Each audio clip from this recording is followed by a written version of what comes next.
նորմալ չի, մարտական հենակետում կանգնած երկու զինվոր նույն երթումը տված, մեկը 18 ամիս է ծառայելու, մեկը 24 ամիս։ Ես չեմ նախանձում ապագա իշխանությանը։ Չեմ նախանձում։ Իրականում կամիկաձեություն է, որ ապագա իշխանություն իր վրա է վերցնելու։ Այսօր ամենապարզ մարդը մեր երկրում վախենում է այս անտեր հեռախոսից, որ իրան լսում է։ Բարև ձեզ հարգելի հեռուստադիտողներ, Եվրոմեդիայի տաղավարում այսօր հյուրընկալել ենք ազգային ժողովի Հայաստան խմբակցության պատգամավոր Գեղամ Մանուկյանին։ Շնորհակալ եմ, պարոն Մանուկյան, հրավեր ընդունելու համար։ Պարոն Մանուկյան, նախ այսօր են վերադարձել, Հայաստանից քաղաքասարակության պատվիրակություն են մեկնել Բաքու, այնտեղ խաղաղության խաչմերուկ համաժողովի շրջանակներում այսօր եկան, արդյունքները ներկայացրեցին, նախ ուզում եի հասկանալ, թե նման հանդիպումները, նման օրակարգը ինչպես է ձևավորվում, ով է սովորաբար ընտրում, օրինակ որոշում, որ հանրության կողմից հենց իրենք պետք է մեկնեն այնտեղ քննարկումների ու հասարակ հանրության վրա այս ինչ նպատակ ունեն, ինչ միտումներ ունեն նման քննարկումների, ինչ արդյունք են տալու։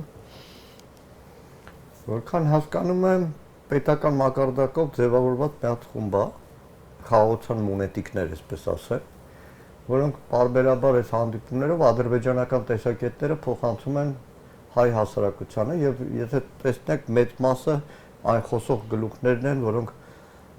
չվում են հայկական ժամանակից Civic-ից Հմեկ ու այդպես նույն խոսող գլուխները ամեն ինչի մասին որպես փորձագետ հանդես են գալիս ու իշխանական թեզերը փորձում են հանրությանը մատակարարել ու կերակրել։ Չեմ կարծում արդյունավետ է, բայց ամեն դեպքում իշխանական այդ քարոզչամեքենայի մաս կազմող իրենց վերլուծաբան հռչակածներն են։ Ասել, որ տխուր է, շատ մեղմ ասած կլինի։ Եվ նույնի ժամանակացույցը Մարաղայի կոտորածի օրը մեկնել Ադրբեջան ու փորձել ընդհանրապես ջնջել անցյալում տեղի ունեցածը շատ վատ երևույթ է։ Բայց իմ կյանքի մեջ շատ եմ տեսել այսպես մեկ-մեկ փայլատակող պայմանական քաղաքասարակության ներկայացուցիչներ, որոնք կարճ ժամանակ հետո մոռացվում են ու իրանց մասին էլ որևէ մեկը չի էլ հիշում։ Կարծում եմ այս տարբերակի հետ գործ ունենք շատ ժամանակավոր։ Պարոն Մանուկյան, բայց եթե իրենց արդյունքները այսօր ներկայացնեն, օրինակ ասում են քննարկել ենք գերիների հարցը, ասում են, որ ադրբեջանցիների վերադարձի հարցը կեղծ օրակարգ է իրենց մոտ։ Այդպիսի թեզեր են առաջ տանում, եթե այսպես ընդհանուր իրենց գնահատականով նայենք, արդյունավետ քննարկում է եղել, եթե իսկապես գերիների վերադարձի հարց է եղել այնտեղ։ Նայեք, նույն այդ հարցով չեմ բացառում կարող է ինչ-որ զրույց եղածել, բայց այդ խնդիրը Հայաստանի Հանրապետության իշխանության օրակարգում պետք է լինի եւ անկախ այն բանից, որ երբեմն իշխանավորները վստահեցնում են, բայց գործնական կյանքում որևէ քայլ չի երևում, որ այդ ուղղությամբ Հայաստանի իշխանություններն իրականացնում են եւ դրանով ամեն ինչ ասված է։ Հետո գալ բայց զուգահեռ Ադրբեջանը ինչ է մտածում, ադրբեջանական նարատիվները այստեղ բերել,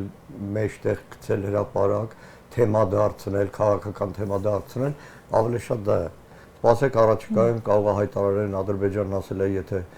այնտեղի փորձագետներն ասել է, եթե Նիկոլ Փաշինյանը չընտրվի, ապա պատերազմ կլինի, այսինքն նույն իշխանական նարատիվները։ Այսինքն հանրության շրջանում այստեղ ինչ-որ ակնկալիքներ, տեսակետեր ձևավորելու։ Այո։ Դրա համար է պատական չի, որ բոլոր թեմաների շուրջ պետական քարոզչական մեքենայով ու ԿՊԵ-ական քարոզչական մեքենայով նույն մարդկանց եք տեսնում։ Իսկ հետաքրքիր է նման դեպքում չգիտեմ դուք ինչքանով տեղեկություն ունեք, ֆինանսավորումը ինչպես է տեղ ունենում, որ հրավիրող կողմի հաշվին Չեմ կարող ասել իրականում պետբյուջեի հաշվին է թե ոչ։ Քանի որ ստացվում է, որ հարկատուների հաշվին, չէ՞, պետք է մեկնեն, ըստ էության պետք է հանրությունը նաև համաձայնություն տա։ Ոնց որ թե եւ գրանտ կա եւ պետական միջոցներ կան, չեմ կարող ասել։ Այդ Նյու Յորք ԿՊԵ-ի պատգամավորը որ այստեղ հյուր լինի, հաճելի զրույցի մեջ կարող եք այդ թեման արտացնել։ Նման շփումներ պետք են հանրույց քաղաքասարակությունների միջև, թե չէ։ Այսպես մի կողմից էլ չի կարելի, չէ՞, կտրուկ առաջին տարին չի, երկրորդ տարին չի, այսինքն մինչև 44 օրյա պատերազմը բազմաթիվ շփումներ են եղել։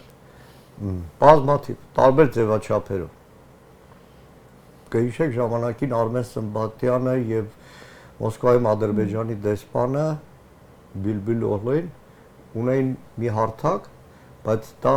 մի քիչ շատ ավելի արժանապատիվ հարթակ էր։ Այդ նույն մարդիկ ադրբեջանցիները այցելել էին Արցախ, եկան լրիվ ուրիշ մակարդակով։ Այսինքն 18-ից առաջ։ 18-ից առաջ, այո։ Ես ինքս տարբեր միջազգային հարթակներում որպես լրատվամիջոցի ներկայացուցիչ մասնակցել եմ, որտեղ ադրբեջանցիներ են եղել, բայց հիմա լրիվ ուրիշ է եւ այն թեզերը, որ առաջ են քաշում, դրանք լրիվ այլ մակարդակի վրա է, լրիվ այլ մակարդակի, այսինքն իրենք ապահովում են Հայաստանի պարտվողականության, տրամադրության սերմանումը հասարակության մեջ։ Եվ կարծես ոչ մի բան չի եղել, ոչ զոհ է եղել, ոչ պատերազմ է եղել, ոչ էթնիկ զտում է եղել, ոչ բռնի տեղահանություն է եղել, եւ երբ որ նայում ենք նաեւ դիմացի կողմը ներկայացնում են փորձագետներ, խմբագիրներ, ովքեր տարիներ շարունակ հակահայկական այդ թեզերով է որ հանդես են եկել։ Այդպես մի դեպք ասեմ 2015 թվականն էր մայիս Ռիգայում տեղի էր ունենալու արևելաեվրոպական գործընկերության երկրների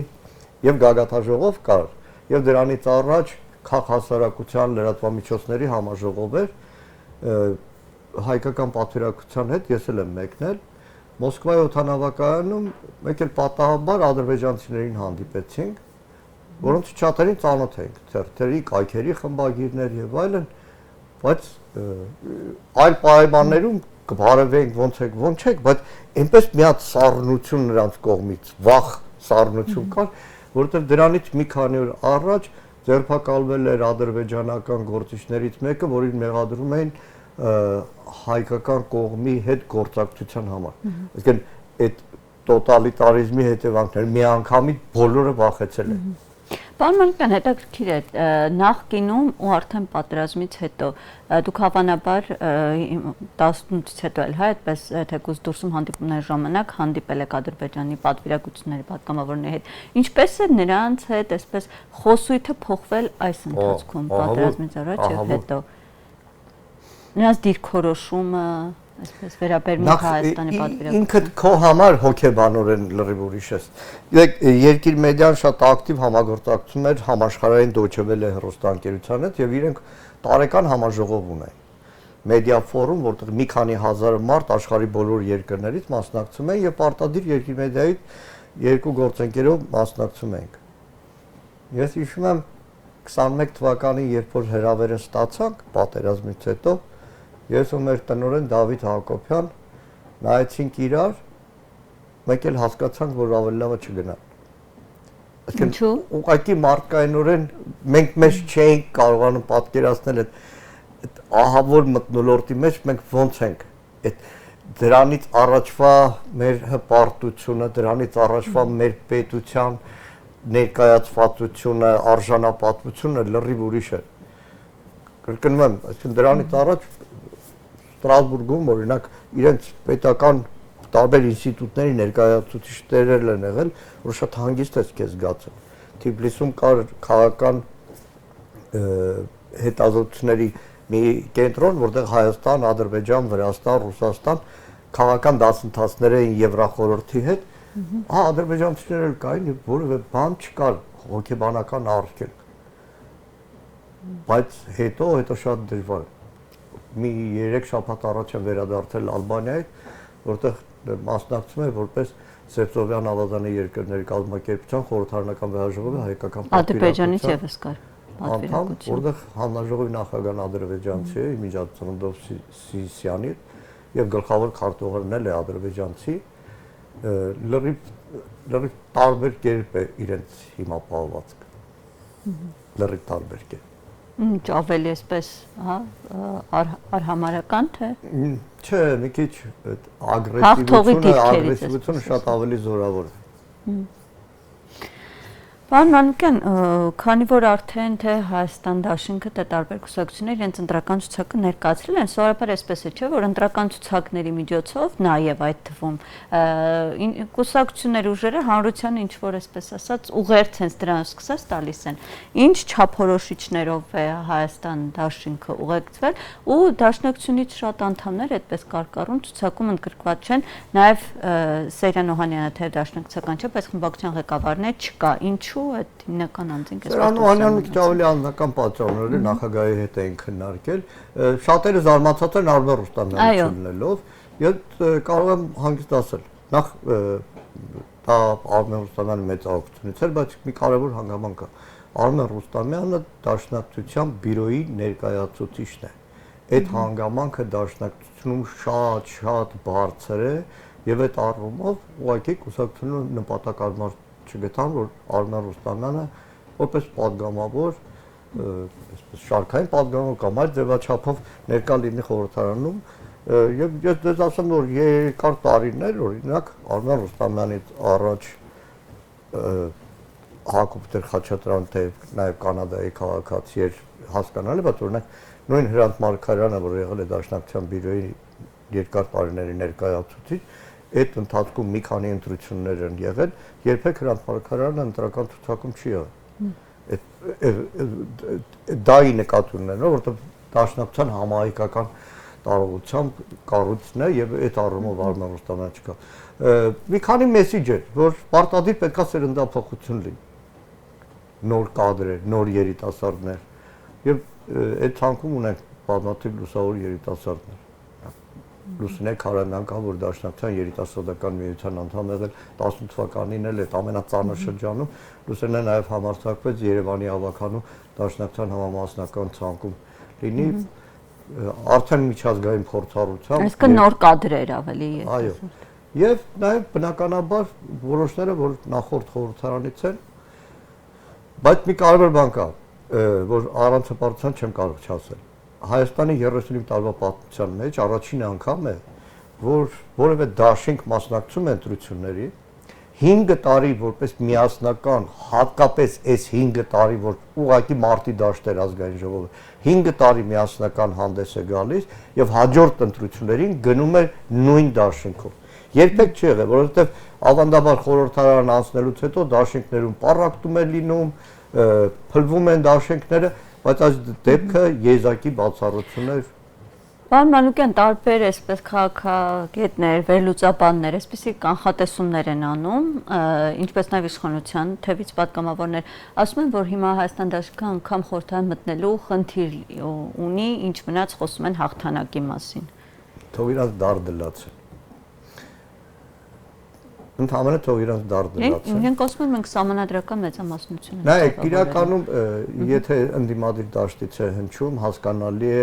պատճառները, հասկանալի է, որ Հայաստան դաշինքի դեմ լուրջ թիրախային պայքար է գնում, որովհետև մեր տեսակը ուրիշ է։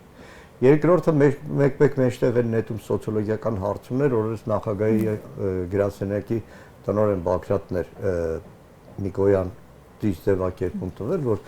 Հայաստանում սոցիոլոգիական հարցումները ոչ թե հանրության տրամադրությունները վերհանելն է, այլ հանրությանը ուղղորդելը։ Բառացիորեն ես շաբաթօրվա դեպք է, այսինքն ընդհանրապես ինձ որ հարցնում են սոցիոլոգիական հարցումներով, ես տարիներ շարունակ խուսափում եմ այդ թեմայով խոսել։ Շաբաթ օրը այդ մեր Բագրատի ասածը ապացույցը իմ հետ պատահել։ Երեկոյան ժամ էր, զանգ եմ ստանում ամերիկյան համարի։ Բարև, զգում եմ, որ հայաստանյան խոսակցական չի, ինչ որ օտար, որը հայերեն է խոսում, ինչ որ հասարակական տրամադրությունների ուսումնասիրման կենտրոն, սոցիոլոգիական հարցում է 5 րոպե կտրամադրեք, ասելա հետաքրքիր է, ում պատվերով է, ինչ հարցեր են, ասի այո, մեծ սիրով, բայց մի քանի անգամ կրկնում եմ հարցս, դուք բնիկ որտեղից եք, ասում եմ Երևանից, ասում եմ չէ, որտեղ եք ապրում չեմ հարցնում, բնիկ որտեղից եք, չպատասխանում։ Լավ, օքեյ, անցանք հարցմանը, գոհ եք Փաշինյանի կառավարումից, գոհ չեք եւ այլն ու մյուս հարցը։ Եթե Կիրակի օրը տեղի ունենային ընտրություններ, ում կընտրեք։ Քաղաքացիական պայմանագիր Նիկոլ Փաշինյան, Ուժեղ Հայաստան Սամվել Կարապետյան, Բարգավաճ Հայաստան Գագիկ Ծառուկյան, Հայաստան դաշինք Ռոբերտ Քոչարյան ու շարունակում է ցանկը հայ հեղափոխական դաշնակցություն Իշխան Սաղաթելյան եւ վերածնվող Հայաստան Վահե Հակոբյան ասում մի րոպե հարգելից դուք հասկանաք որ սխալ եք անում գիտականորեն որովհետեւ այլևս կա Հայաստան դաշինք որի մաս է կազմում Ռոբերտ Քոչարյանը եւ հայ հեղափոխական դաշնակցությունը դուք առանձնացնում եք դուք խնդրում եմ պատասխանեք մեր հարցին լսեի ասում եմ դուք սխալ եք անում 3-4 անգամ կրկնելուց հետո նույնիսկ ինձ հասցրեց ձայնագրել հեռասով այդ զրույցի հատվածը, ասես դուք չեք ուզում պատասխանեք ու անջատեց հեռասը։ Հիմա պատկերացեք այդ հարցումը վաղը հրապարակվելու է։ Եկեք ինքը Այդ վերջ բարձեցիք որտեղի արդրեցի ու պատմեր, ասես մեր նախաձեռնությամբ է, բայց վաղը դա հրապարակվելու է, չէ՞։ Ու մարդը տեսնելու է որ չի էլ իմանալու Հայաստան դաշինք առանձին են հարցրել, հայ հեղափոխական դաշնակցություն առանձին են հարցրել, սխալով են հարցրել։ Դրա համար ես միշտ ասում եմ որ սոցիոլոգիական հարցում որևէ կազմակերպություն որ անում է, առնվազն ամեն մարդ իր շրջապատից մի եկի փաստը պետքա իմանա որ զանգել իրեն հարցրել են։ Օրինակ ես առնվազն երկու կուսակցության դեպք գիտեմ որ կնոջը զանգել են մեր տուն եւ այդ սոցիոլոգիայի համար պատասխանների ակնկալիքով զանգել են։ Բայց հիմա առօրյան գիշեր այդ սոցիոլոգիական հարցումներ որ բուստում են ամեն մեկը նստած իր համակարգչի վրա թվեր է նկարում Պարոն Մանուկյան, բայց բացի այդ սոցհարցումները, տարբեր տեսակետները մի կողմ, դուք էլ այսպես քաղաքական նաև փորձ հաշվի առնելով, հանրային շփումներից օրինակ ինչ կարող եք ասել, սրա հիման վրա ինչ ակնկալիքներ ունի ձևավորած։ Իրականում հանրային շփումներում անզեն աչքով տևական ժամանակ նկատելի է այս իշխանության նկատմամբ ուղղակի ատելություն։ Դա իշխանությունը, հա, բայց ասում են որքան ընդդիմություն իշխանության է նվազել, կրկնակի այդքան էլ ընդդիմության։ Իրականում եթե իշխանության նկատմամբ կա ատելություն, նշանակում է երբ որ հասնի քվեատուփին, ինքը ընտրություն է կատարելու։ Եթե մերժում է իշխանությանը, առնվազն ընդդիմադիր որևէ Բայց պետք է այդ ժամանակ նաև կհիշի, որ 21-ին եւս ընդդիմությանը ձայնատվել, որպեսզի Նիկոլ Փաշինյանին հեռացնի, ասում եմ, բայց հիմա ինչու պետքա ձայն տալ։ Որովհետև հիմա շատ ավելի մարդ է որոշում ընդդիմությանը ձայն տալ, քան 21 թվականին։ 21 թվականին չեք նկատել շատ հաճախ այդ խոսքը կա 21-ին էլ գնացի ձեռքս ջարդված դրան ընտրեցի, բայց էլ չեմ ընտրել։ Իրականում այդ հասարակության մեջ շատ տարածուն խոսակցություն է։ Ես փոխով քայլող մարդ եմ, էլի։ Գրեթե ամբողջ օրը բարդ մարդկանց հետ չփող եմ։ Շատ ակնառու է դժգոհությունը, ատելությունը իշխանության նկատմամբ, որը նաև արտահայտվելու է ամսի 7-ին քվեատուփերից քվեաթերթիկները հանելու ժամանակ։ Բայց իրենք էլ ցույց են տալիս ուղիղ եթերով ընդ որում իրենց այս քարոզարշավը, հա, ու որը ասում են մոնտաժված չէ, ուղիղ հեռարձակման դուք տեսնում եք թե հանրությունը ոնց է ընդունում։ Իհարկե մի քանի միջադեպեր լինում են, բայց դուք չեք նկատել, որ ամեն այցը զուգորդվում է որևէ սկանդալային միջադեպով։ Եթե չասեմ մահերով։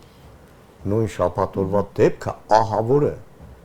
Մեկ բարձ մարդկային կյանքում Աստված մի արած մեկը որ կողքի վթար է տեսնում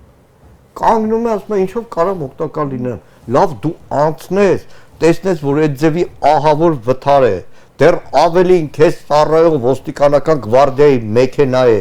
ու դու մի վարքյան չկանգնես ասես ինչով օգտակար լինեմ ու դրանից հետո բաց հռռացող բերաններով կընտունիկում կամ որևէ տեղ նկարներ հրապարակել մարդը ողորմի մահացածին եւ տարով շատ տարագ ապակինվել մնացած վիրավորները մարդը լավ տեսեք որը շումն անգամ որ գնում է մեքենայի տակ ամիսներ շարունակ դա իր համար ճնշող է լավ ամեն անգամ քո հետ ասոցացվող մահ լինի ու շատ հանգիստ ես ընդունես 20 թվականի դեկտեմբերին Երբ որ կառավարության հրաժարականի վարչապետ Նիկոլ Փաշինյանի հրաժարականի պահանջով մի քանի ընկերներով հացադուլի էինք, մի տատիկ կար, ամեն օր փորձում էր համոզել, որ դուրս գայինք հացադուլի։ Մի օր էլ ասեց տղա ջան, Գեգամ ջան,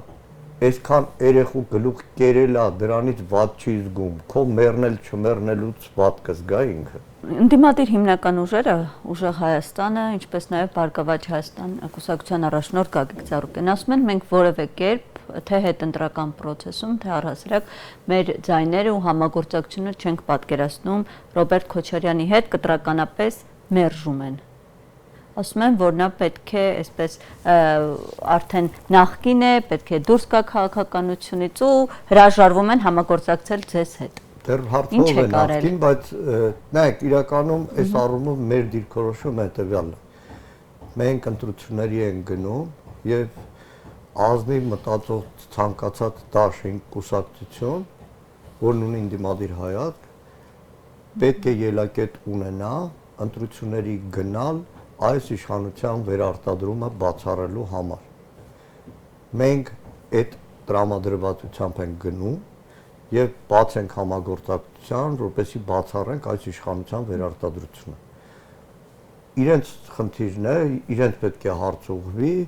եթե վաղը գալու է մի պահ, որ համագործակցությունն է միակ գրավական այս իշխանության։ Դա ասում են անգամ այդ դեպքում ենք բացառում։ Ինչ եք այդպես արել, որ այդպես բոլոր ուժերին։ Չէ, ավելի դրագրողներն են անում, քան իրենք։ Ես տվեցի մեր հստակ դիրքորոշում։ Այլուց մնացած հարցերը իրենց է։ Եթե հասնելու է մի պահ, որ այդ համագործակցության արդյունքում է լինելու այս իշխանության վերարտադրության բացառումը, գնալու են համագործակցության թե ոչ։ Մենք ասում ենք, մենք պատրաստ ենք գնալ բոլոր ուժերի հետ։ Դա ընդդիմադիր նկատի ունեն։ Ընդդիմադիր բոլոր ուժերի հետ, այո։ Պարոն Մանուկյան, լավ, ամսի 8-ին արդեն, հունիսի 8-ին արդյունքները մոտավորապես պարզ եղավ ու այնպես ստացվեց, որ իշխանությունը ավելի ցածր ձայնավակեց, ընդդիմությանը հաջողվեց։ Լավ, այդ հետագան պատկերացնում եք իշխանության փոփոխությունը, այդ տեսլականը։ Ես պետք է անկեղծ ասեմ, ես չեմ նախանձում ապագա իշխանությանը։ Չեմ նախանձում։ Իրականում դա կամիկաձեություն է, որ ապագա իշխանությունը իր վրա է վերցնելու։ Մեկ-մեկ կատակով ասում եմ, եթե բարով խերով ամեն ինչ լավ լինի, իսկ վստահ եմ այդպես է լինելու, հաջորդ կառավարության առաջարկելու եմ մի նոր նախարարություն սարքել։ Վերականգնումի նախարարություն, որովհետև իրականում, տեսեք, որևէ մեկը դրան ուշադրություն չի դարձնում։ Օրենսդրական փոփոխությունների ծավալը, որ նայում եք, X օրենքը այս 5-6 տարվա մեջ քանի անգամ է փոխվել։ Ուղղակի կարկատելով այնքան են օրենք փոխել, պետական համակարգ, հասարակական համերաշխություն, բանակի նկատմամբ վերաբերմունք, հազար ու մի, նայեք, իրականում նույն ազգային անվտանգության ծառայության ֆունկցիաների արմատական փոփոխություն։ Այսօր ամենապարզ մարդը մեր երկրում վախենում է այս անտեր հեռախոսից, որ իրան լսում է։ Այսինքն համատարած է հասարակության մեջ այն գիտակցումը եւ դրան հետևող նաեւ վախը, որ իր հեռախոսը լսում են։ Լավ, ես եմ պատգամավորեմ մեկու անգամ գողացել են հեռախոսից վիրուս են գցել, ինձ լսեն հասկանամ, բայց շարքային քաղաքացին այն օրը քանակ էր 2 հոգի մարդ 5 րոպեվա տարբերությամբ հանդիպել է, մեկն ասի համարս վերցած է, չէ որ զանգեմ հանգարտ մեր խոսակցությունը լսեն կբռնեն, այն մյուսն էլ բաներ ուզում ասած չի ասած Մանուկյան մոտը հեռախոս կա կլսեն։ Գին պատկերացնում եք ինչ համատարած վախի մթնոլորտ է։ Այդ պետքա ուղղակի ջնջվի ապագա իշխանությունը առաջին հերթին եւ վախը եւ անհանդուրժողականությունը դիվանագիտության մասին չեմ ասում, անվտանգության մասին չեմ ասում, ոնց որ ես պատկերացնում եմ այդ ինչքան մարտահրավեր է։ Ահա։ Ու հարցը պատրաստ են դրան, թե ոչ, այդ ձեր ասած մարտահրավերն։ Այո։ Վստահ եք։ Վստահ եմ։ Մեր նախընտրական պլատֆորմը ամբողջությամբ չի հրապարակվել, այդպես պարբերաբար շատ ավելի մեծ ծավալով ներկայացնում ենք, օրերս տեղի ունեցավ սոցիալ-տնտեսական եւ գյուղատնտեսության ոլորտների մեր նախընտրական ծրագիրը, այսպես ասեմ, ես կառավարությամբ այն ձև կետը կամ որը ես վստահ եմ, որ հնարավոր է առաջին հերթին, որովհետեւ մեր թիմի դեպքում եւ նախագահի դեպքում, որովհետեւ ես երբեք չեմ մոռանա 21 թվականի նախընտրական ծրագրի մշակման ժամանակ մի քննարկման ժամանակ գործընկերներից մեկը պարոն նախագահ, մի քիչ բայց ժողովրդը հաջող, մի քիչ պոպուլիստական բաներ մտցնեք, նախագահն ասեց մի մոռացեք, որ նախընտրական պլատֆորմը խոստումներն է, թե ինչ ես անելու։ Ու դուք պատկերացեք, որ դուք լինեք կառավարություն, ձեր խոստումներից որևէ մեկը չանեք, ես ինձ չեմ հարգի։ Եվ իրականում բարբերաբար է նախագահն ասում, որ միշտ նախընտրական խոստումները նախագահ եղած ժամանակ խոստումները շատ ավելի քիչ է եղել, քան գործները շատ ավելի շատ։ Պարոն Մանուկյան, ու վերջում, քանի որ դուք այդ հանձնաժողովի անդամ եք պաշտպանության, այս վերջերս հենց ԿՊ-ի ներսում իրար այսպես բանակի վերաբերյալ տարբեր հայտարարություններ հնչեցրին Հայկ Սարգսյան, Անդրանիկ Քոչարյան, այսպես փոխհրաձգություն։ Հայկ Սարգսյանը պնդում է, որ 18 թվականի համեմատ զորակոչնի թիվը 3 անգամ, եթե չեմ սխալ նշեց, նվազել է, այնտեղ ասած զինվորների հիգիենայի հետ կապված հարցեր բարձրացրեց, Անդրանիկ Քոչարյանը ՊՆՆ-ել եւս հերքեց։ Այս սրա վերաբերյալ ինչու հանկարծ հիմա որոշեցին հենց ԿՊ-ի ներսում սա բարձրաձայնել անվտանգությունը դարձել է քարոզչության նյութ։ Բայց Հայկ Սարգսյանը մի հատ կարևոր բան արել։ Պատրեց Նիկոլ Փաշինյանի եւ Սուրեն Պապիկյանի դեմքը։ Երբ որ բանակում ծառայությունը 18 ամիս դարձնելու նախաձեռնությամբ եկել էին ազգային ժողով, ես այն ժամանակ երբ մեր գործընկերները նաեւ քննադատում ենք, որ ամբողջական մշակած չի, հիմնավորված չի, բանակում թիվը ծավալները պակասելու են։ Հերքում են, չէ, նման բան չկա։ Հայկ Սարգսյանը նորը պարզ ասեց, որ բանակը կրճատվում է, 25%-ով կրճատվում է։ Իդեպ այս օրերին հիմա բողոքի ցույցերը այն ժամանակ էի ասում, եթե 18 ամիս եք դարձնում, այդ բոլորին պետքա վերաբերվի։ Այսօրվա ծառայության մեջ գտնվողին, որտեղ նորմալ չի, մարտական հենակետում կանգնած երկու զինվոր նույն երթումը տված, մեկը 18 ամիս է ծառայելու, մեկը 24 ամիս։ Ու ին վրա է բերում օրինակ, ես սովետական միությունում երբ որ ծառայում էի, երբ որ Երագույն խորհուրդը սովետի որոշեց, որ ուսանողները տարկետում են ստանում, բանակում գտնվող ուսանողներին ետ ուղարկեցին։ Այսինքն բոլորին հավասար։ Հիմա արդեն 24 ամիս ծառայողների ծնողները բողոքի ցույցեր են անում, իհարկե այնտեղ հնչում են ելույթներ, որ իշխանության հետ ոնց որ գործարքի առաջարկներ, բայց ամեն դեպքում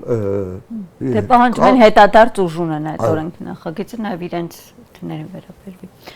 Շնորհակալ եմ ձեզ, պարոն Մանուկյան, զրույցի համար։ Շնորհակալ եմ հրավերի համար։ Հարգելի աստատիտողներ, հիշեցնեմ, որ Եվրոմեդիայի տաղավարում այսօր հյուրընկալել ենք ազգային ժողովի պատգամավոր Գեղամ Մանուկյանին։ Ձեզ հետ Քրիստինե Մուշեղյանն է, շնորհակալ եմ եթերին հետևելու համար, կհանդիպենք։